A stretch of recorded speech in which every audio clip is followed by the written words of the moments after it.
Hello friends, welcome to learning point GS. Friends, आज हम continue करने जा रहे हैं अपने वीडियोस जो हम कर रहे थे कक्षा 3 का पर्यावरण अध्ययन यानी इन्वायरमेंट।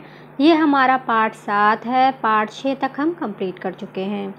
तो आज का जो हम पार्ट ले रहे हैं, चैप्टर ले रहे हैं 17 और 18 लेंगे। चलिए स्टार्ट करते हैं। आज का जो चैप्टर है 17 और 18।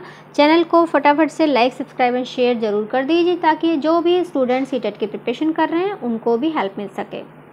हम कर रहे थे कक्षा 3 का ईवीएस यानी पर्यावरण अध्ययन। पार्ट 16 तक हमने कंप्लीट कर लिया है। आगे हम कंटिन्यू करेंगे पार्ट 17 से। पार्ट 16 तक का जो लिंक है आपको डिस्क्रिप्शन बॉक्स में मिल जाएगा। पार्ट 17 है हमारा चिट्ठी आई है, यानी यहाँ पे हम इस पार्ट में बच्चों को संचार के माध्यमों की जानकारी दी गई है। जैसा कि आप सामने देख रहे हैं, एक पोस्ट कार्ड है और बच्चों को बताया गया है कि पहले जब दूसरी जगह है, जैसे आप अगर अहमदाबाद में हैं और आपका कोई भी रिलेटिव, चाहे नानी है या मामा है या कोई भी है, वो कहीं बाहर हैं, तो उनको किस प्रकार आप बात करते थे, पोस्ट कार्ड या चिट्ठी के माध्यम से करते थे। पोस्ट कार्ड किस प्रकार का होता है ये बच्चों को बताया गया है। चिट्ठी भी होती थी जो लिखी जाती थी, किस प्रकार से लिखी जाती थी, वो सब इस पार्ट में जानकारी दी गई है। तो अहमद अली है, उसको ये चिट्ठी लिखी जा रही है। नीचे देखेंगे तो यहाँ पे बताई जा रही है रीना ने अपने दोस्त अहमद को चिट्ठी लिखी है। रीना के माध्यम से बता रहे हैं कि जो चिट्ठी है किस तरह से लिखी जाती है, और जो लेटर बॉक्स होता है वो लाल कलर का होता है। पोस्ट कार्ड लेके उसमें अपनी सारी बातें लिख के, एड्रेस लिख के और स्टैम्प वगैरह लगवा के तब उसको डाला जाता है। और चिट्ठी क्या होती है, जो पोस्ट मास्टर होता है वो निकालता है। सब जगहों की चिट्ठी छांटी जाती है, फिर उसको ट्रेन के माध्यम से दूसरी जगह भेजा जाता है और वहाँ पर भी जाके फिर एक बार स्टैम्प लगता है, फिर डिस्ट्रीब्यूट होती है। तब अपने अपने घरों में ये हम लोग चिट्ठी प्राप्त करते हैं। तो यहाँ पे एक तरह से संचार के माध्यम की बात की गई है और यहाँ पे बताया गया है फ़ोन के माध्यम से भी कि बच्चों को 2 माचिस बॉक्स हैं।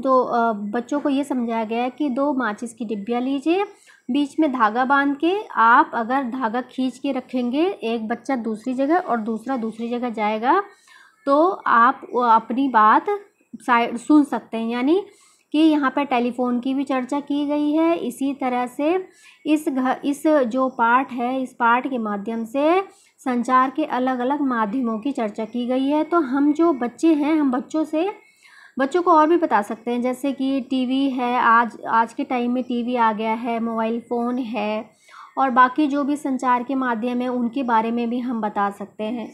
तो यहाँ पर बच्चों को संचार के माध्यमों की जानकारी दी गई है। पहले तो चिट्ठी के माध्यम से बताया गया है किस प्रकार चिट्ठी लिखी जाती है।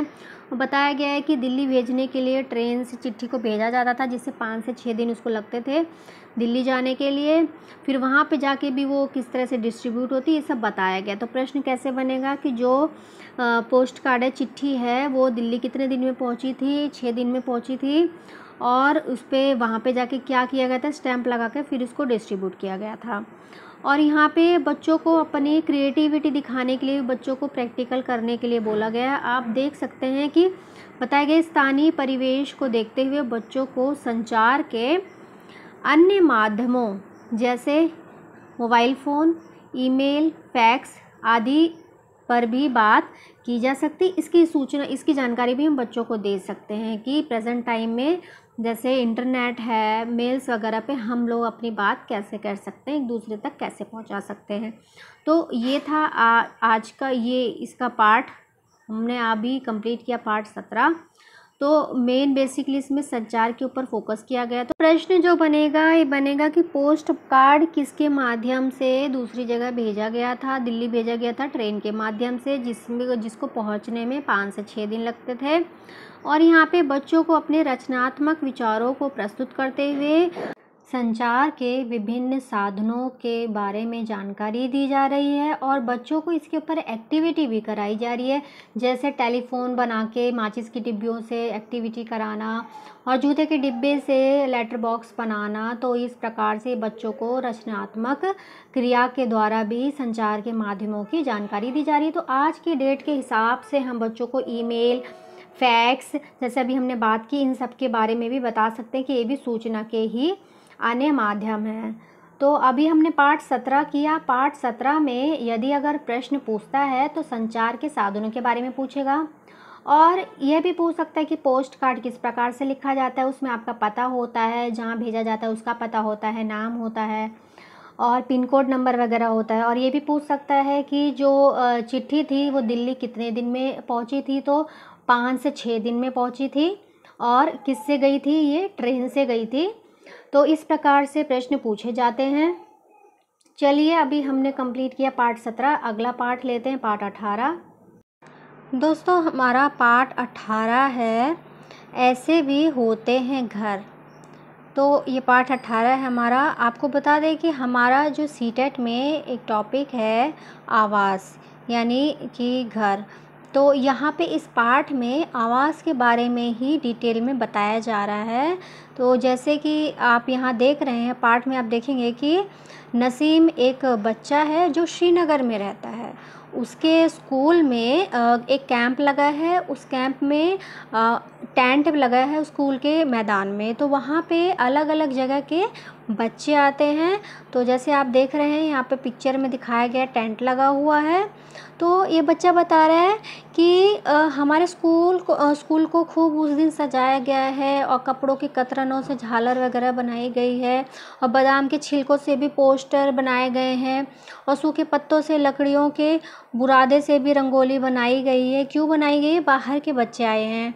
तो यहाँ पे क्या है, मकानों की विविधता दिखाने के लिए कुछ जगह जैसे असम, राजस्थान, दिल्ली, पहाड़ी इलाके का उपयोग किया गया है। तो इस कहानी के माध्यम से हमें अलग अलग स्थानों के जो भारत में मकान बनाए जा रहे हैं, हमें उसकी जानकारी दी जा रही है। तो बहुत इंपॉर्टेंट टॉपिक है। बहुत बार इसमें से अलग अलग प्रश्न बन के आते हैं। तो चलिए हम आपको डायरेक्ट दिखाते हैं कि जो पहला जो टॉपिक है वो है, भूपेन ने अपना नाम बताया कि मेरा नाम भूपेन है। देखिए वो बच्चा आगे क्या बता रहा है, ये पिक्चर में देख रहे हैं आप। यहाँ पे आपको पिक्चर दिख रही है कि किस प्रकार से यहाँ पे इसका घर बनाया गया है। भूपेन बताता है कि मैं असम के मोलन गांव में रहता हूँ। हमारे यहाँ बहुत बारिश होती है, इसलिए हमारे घर ज़मीन से लगभग 10 से 12 फुट ऊंचे बनाए जाते हैं। इन्हें मजबूत बांस के खंभों पर बनाते हैं। ये घर अंदर से भी लकड़ी के ही बनाए जाते हैं। तो आपको बता दें कि ये यहाँ पे जो है, ये कहाँ पे, असम का जो घर है उसकी चर्चा की गई है। जैसे आप पिक्चर में देख रहे हैं, ये बांस का बना है, यहाँ लकड़ी के खंभे हैं और जो बाहर से अंदर जाने की जो सीढ़ी है वो भी लकड़ी की दिखाई दे रही है। तो यहाँ पे हमने जाना कि असम में किस प्रकार का घर बनते हैं। तो जो प्रश्न आता है पेपर में किस प्रकार का आता है, उसमें एग्जाम पूछ लेते हैं कि जो असम के बनाए हुए मकान होते हैं, घर होते हैं, किस चीज़ के बनाए जाते हैं। तो 4 ऑप्शन होते हैं, पत्थर के, लकड़ी के, सीमेंट के और एक अन्य उदाहरण वैसे दे देते हैं किसी भी खंभों पे ऐसे करके। तो आपको उसमें से सही ऑप्शन चुनना है। या फिर ये भी लिख देते हैं कि जो असम के मकान होते हैं, अलग अलग उसमें ऑप्शन जैसे दिया हुआ है कि ये ज़मीन से 10 से 12 फुट ऊंचे होते हैं, ये लकड़ी बांस पे बनाए जाते हैं और यहाँ पे जो है खंभों पे ही ये मकान ऐसे करके खड़े किए जाते हैं। तो इस प्रकार से जो प्रश्न है वो पेपर में पूछा जाता है कि मजबूत बांस के खंभों पर ये मकान बनाए जाते हैं। और इसमें एक चीज़ और ख़ास है कि इसमें जो पूछ लेता है, इन घरों में प्रवेश करने का ज़रिया क्या होता है? लकड़ी की सीढ़ी होती है जो रात को हटा दी जाती है। तो अभी हमने देखा कि ये असम का जो घर है वो हमने देखा कि किस प्रकार का बनता है। तो चलिए अगले देखते हैं। अगला जो बच्चा है वो कौन रहता है? अब आई चमेली की बारी। चमेली ने बताया कि मैं मनाली से आई हूँ, जो एक पहाड़ी इलाका है। हमारे यहाँ भी बारिश बहुत होती है। बर्फ़ भी पड़ती है। जब ठंड ज़्यादा हो जाती है तब धूप में बैठना अच्छा लगता है। हमारे मकान पत्थर या लकड़ी के बने होते हैं। तो डायरेक्ट प्रश्न काफ़ी बार आया है कि मनाली में जो मकान होते हैं किसके बनाए जाते हैं, लकड़ी के, ईंट के, सीमेंट के, कि पत्थर और लकड़ी के। तो यहाँ पे बता रही है बच्ची कि हमारे मकान पत्थर और लकड़ी से बनाए जाते हैं। मनाली में भी बारिश बहुत ज़्यादा होती है, तो अधिकतर असम और ये मनाली का जो है इसमें थोड़ा कन्फ्यूज़न रहता है, तो इसलिए हमें ध्यान रखना पड़ेगा। असम में जो घर बनते हैं वो किस पे बनते हैं, बांस के बनाए जाते हैं, और मनाली में पत्थर और लकड़ी से बनाए जाते हैं। तो ये हमें याद रखना पड़ेगा। और ये काफ़ी इम्पॉर्टेंट टॉपिक है। अभी ये वाला जो चैप्टर है काफ़ी इम्पॉर्टेंट है। तो अगला देखते हैं। अगला जो हमारा है उससे आप जैसे देख रहे हैं बिल्डिंग्स बनाई गई हैं, तो ये किसी शहर की बात हो रही है। चलिए देखते हैं। मिताली और अनुज ने बताया कि मिताली और अनुज दिल्ली से आए हैं। उन्होंने सबको दिल्ली की तस्वीर दिखाई।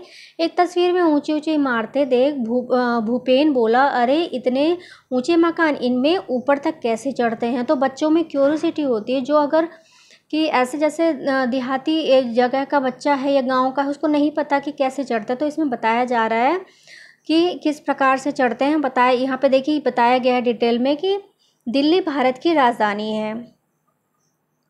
दिल्ली और उसके जैसे बड़े शहरों में गांव कस्बों से लोग काम की तलाश में लोग को आना पड़ता है। ये लोग अक्सर शहर में ही बस जाते हैं। यहाँ रहने वाले लोग ज़्यादा और जगह जो है वो कम है।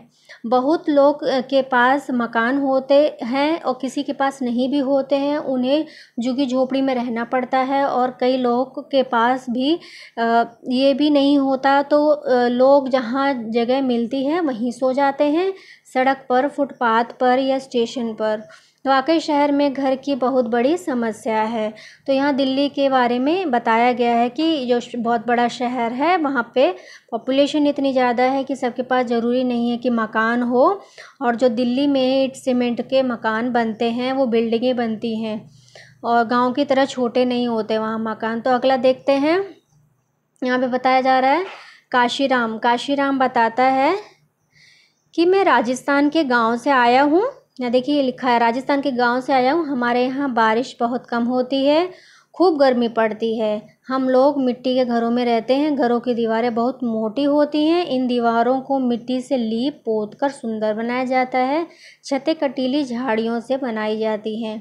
तो हमें याद क्या रखना है, जो कटीली झाड़ियों से और मिट्टी की दीवार से जो घर बनाए जाते हैं वो कहाँ, राजस्थान में बनाए जाते हैं। ऐसा क्यों किया जाता है, क्योंकि राजस्थान में बहुत गर्मी पड़ती है। मिट्टी के मकान जो होते हैं उनकी दीवारें बहुत मोटी होती हैं, तो अंदर ठंडक रहती है।